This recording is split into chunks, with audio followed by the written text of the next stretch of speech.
Right, ladies and gentlemen, this is an unusual item in more ways than one.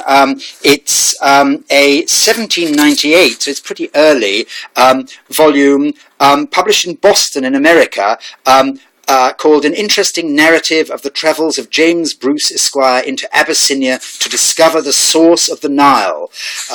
And so it's unusual on two fronts. It's an early piece of African exploration writing, and it's also American published. Fascinating how the whole typography differs from English publishing of the period. The book is in its original binding. It's disbound. The front cover has come away, but could be restored. There's the original spine, and nice sort of mottled calf leather back.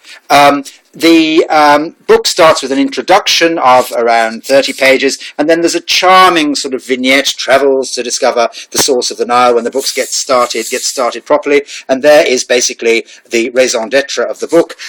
It's a fascinating account, written sort of in the third person, describing Bruce's travels from journals kept by others and so on. It's I'll just make sure that actually where the sources are. The sources are, it says, if I can find it, sorry about this.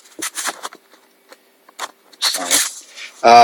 Yeah, it says it's abridged from the original work, so it's an abridgment of Bruce's writing, with notes and extracts from the other travels by Dr. Shaw, Mr. Savary, and the memoirs of Baron de Tott. So basically, it's an abridgment with other writings added to it. But it's a fascinating thing about the perils of travel, ships, camps, natives, disease, the intrigues of the Abyssinian court, the search for the source of the Nile, and so on, towns, villages, battles, all sorts of things. It's complete in one volume. There's a charming little vignette there, Finis. It's complete in one volume, and it's quite a scarce book.